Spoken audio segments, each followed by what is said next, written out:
All right, welcome back, guys. Today we're going to build up some Panzer 3/4 tracks from T-Rex Studios. Taking a look at, the directions that came with this. Signal out not to leave in direct sunlight. Maybe not exposed to air. Try to paint as quickly as possible. Directions there in the back of the box. Kind of warn about maybe using excess weathering. Probably the thinner, right? And I don't know, maybe the varnish and enamels get too hot. We'll see. The good news is that it comes with like 220 links, and I counted on the Panzer 4 model that I'll be building alongside with this, which needs 99 per side. So the spare tracks that come with the kit are great.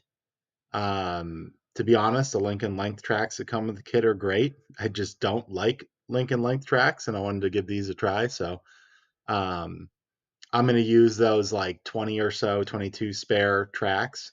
I'll paint and weather them, before I do this run of tracks, just to see, do they get brittle? Like what's the turnout, right? Because this model probably won't be that heavily weathered. Um, Definitely some dust and sand, but it's not going to be, covered. The tracks won't have any thick mud on them or anything. So it'll work for this instance, but I am curious to see how it works. Maybe with some more weathering material on there and a little bit more heat, I guess, during the drying process. One thing now, I don't think it necessarily really matters. Um, the the tracks go together like real tank tracks, or at least very similarly, right? You have each track pad, and then you have separated into two pins.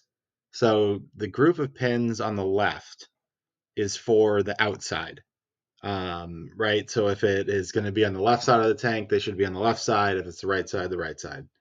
The group of pins on the right are going to go on the inside. Now, they are the difference between them, and I still have good vision. Went to the doctors the other day, made sure. Um, it's very hard to tell the difference, which is which. There were definitely a couple times I messed up and put one in the wrong on the wrong side and whatnot. I ultimately looked at the run of tracks and was like, well, it's so barely noticeable. I'm not going to worry about it. Um, it is something to keep in mind if you want to do it perfectly, but once they're painted up and weathered, I doubt you'll be able to notice.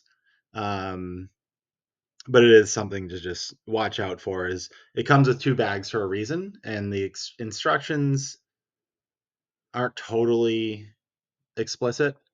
See me doing a little, I guess, track sag preview right there. So very happy with the way that, you know, at least between my two thumbs acting as like idlers, I guess. They look to have great sag. I've built metal tracks before, never 3D printed. Um, these appear honestly to maybe be more flexible. Obviously, they don't have as much weight, but they flex a little bit easier, in my opinion. In terms of quality, I think I broke three of those pins because the tracks were, let's say, 98% hollowed out. I think I found like three tracks that were like that. So again, you do get excess. Um, so if you wanted to, basically anytime I broke the pin, I just forced another in there. And usually by the time you put a second one in, the first one just, broke and the second one just went right in. So it wasn't really a big issue at all. Um, there is no cleanup, as you can see. That this is how the parts come, which to me is amazing. Um, you know, rubber band tracks are rubber band tracks. On a lot of kits, honestly, I think they're great, right? Especially for maybe some of the American armor that doesn't have track sag. Um, they're padded tracks that don't have a lot of detail. I don't see why people have such a problem with rubber band tracks. on something like a Tiger, or I get it, right? Because you're not going to get the look that you need. So I think rubber band tracks do have their place. Personally, I very strongly dislike Lincoln length tracks. I have never truly been happy with how they turn out. So to me, these are a great alternative. Now, they're expensive. I think it was 40 something dollars for one pair of tracks, which is as much as the kit. But they went together. I did both these runs in maybe like 1 to 2 hours. There's no cleanup, there's nothing like that. So they are very convenient. They're very good, they're very detailed. So overall, I'm extremely happy that I think I bought like 4 sets of different tracks for different models. I will definitely look to get more of these for different kits in the future. I don't know yet if I'll be getting them for all of the kits. We'll see how much that adds up to, but to me, it was a much more enjoyable experience than Lincoln Length. Um, so I would say if Lincoln Length is on a kit you just bought and you're not a fan, I would definitely check these out. They have a ton of options online.